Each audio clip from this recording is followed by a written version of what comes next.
प्रबंधन मंत्री थे महागठबंधन की सरकार जाने के बाद। पिछले 5 वर्षों तक इन्होंने सड़क से लेकर सदन तक संघर्ष किया है। खास करके जो कोसी का इलाका है, प्रोफेसर चंद्रशेखर की अपनी एक अलग पहचान है। पप्पू यादव को भी इन्होंने पराजित किया है, उनके खिलाफ ये संघर्ष करते हैं। पहले तो बधाई आपको, एक नई जिम्मेदारी मिली है। आप सभी को बहुत बहुत धन्यवाद, शुक्रिया, और आपके कशिश को का भी बहुत बहुत धन्यवाद। क्या कहेंगे? नहीं, मैं सीधी बात, देश के सामने चुनौती नफरत है, देश के सामने चुनौती संप्रदायवाद है। भारत अपने मूल्यों की रक्षा करेगा, संवैधानिक मूल्यों की रक्षा करना, सामाजिक न्याय समाजवाद को स्थापित करना, और हमारे आदरणीय नेता सामाजिक न्याय के योद्धा लालू प्रसाद जी का जो अरमान है कि देश से नफरत को भगाना है, वर्ष 2024 में नीतीश बाबू के नेतृत्व में बिहार से देश चमत्कार देखेगा।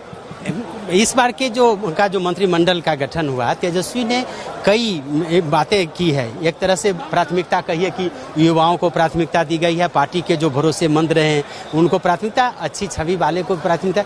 लगता है कि जो आपका इलाका है पिछले चुनाव में आरजेडी को निराश किया, क्या इस बार उसका लाभ मिल पाएगा? क्या मैंने कहा, हमारे जो संकल्प थे 10 लाख रोजगार का, युवाओं की चिंता, बेरोजगारों की चिंता हमारे आदरणीय उप मुख्यमंत्री तेजस्वी जी को जितनी है, आपने कल मोहर लगाते हुए माननीय मुख्यमंत्री जी को देखा है। 10 लाख के बदले 20 लाख रोजगार की बात कहे हैं, 10 लाख नौकरी कहे हैं और रोजगार और नौकरी कहे हैं। मेरा ये कहना है कि असली चुनौतियां देश के सामने संप्रदायवाद है, नफरत है, उसको मोहब्बत में बदलना, सामाजिक न्याय को स्थापित करना, संवैधानिक मूल्यों की रक्षा और बाबा साहब अम्बेडकर के अरमान को पूरा करना। मैंने फिर कह रहा हूं, 2024 में मगध और बिहार की धरती चक्रवर्ती सम्राटों की धरती रही है। एक चक्रवर्ती सम्राट बिहार से चलेगा, देश को चमत्कार दिखाएगा, वो नीतीश बाबू होंगे। धन्यवाद। तो आपने प्रोफेसर चंद्रशेखर को सुना। हमारे साथ हैं आलोक मेहता जी, आरजेडी के प्रधान महासचिव भी हैं, नीतीश के काफी, तेजस्वी के काफी करीब भी हैं, और पहले भी मंत्री रह चुके हैं, सहकारिता मंत्री के रूप में इन्होंने अच्छा काम किया, सांसद रह चुके हैं। आलोक जी, एक नई जिम्मेदारी, पहले संगठन का, अब सरकार की जिम्मेदारी, क्या कहेंगे? पहले तो बधाई आपको। ये धन्यवाद। सबसे पहले आभार हमारे नेता माननीय लालू प्रसाद जी, माननीय तेजस्वी प्रसाद यादव जी और बिहार के मुख्यमंत्री माननीय नीतीश कुमार जी, सबका, और उससे भी ज़्यादा बिहार की जनता का, जिन्होंने हम पर विश्वास जताया और जिनके मतलब मन को समझकर ये महागठबंधन बना। तो मैं उस महान जनता को नमन करता हूं, और मैं समझता हूं कि चुनौतियों से भरी यह राहें जिन लोगों ने दी है,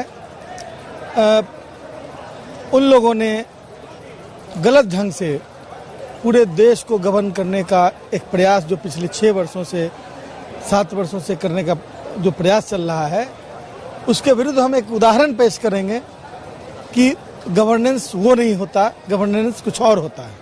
और डेमोक्रेसी को बहाल रखते हुए राज्य की जनता की खुशहाली और राज्य की प्रगति के लिए हम मिलजुल कर काम करें। पिछले चुनाव में जो तेजस्वी ने वादा किया, इसको इस बार लगता है उसको पूरा करेंगे क्या आप लोग? नहीं, वादा की बात क्या होता है, आगे किसी के पूछने से पहले वो आगे बोल रहे हैं।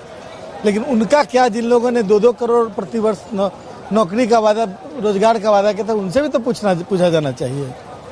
लगता है कि उनसे पूछने की जरूरत नहीं दिख रही है। देश में बेरोजगारी सबसे बड़ी समस्या के रूप में उभर रही है, यह सिर्फ बिहार की समस्या नहीं है। तो जो तरीका है कि रोजगार खत्म किए जा रहे हैं, पब्लिक सेक्टर को हटाया जा रहा है, जहां पर रोजगार के अवसर मिलते थे, और प्राइवेट सेक्टर में जो स्थिति है बद से बदतर है, तो ये तमाम चीजें समाप्त हो रही हैं, देश को बेचने की कोशिश हो रही है।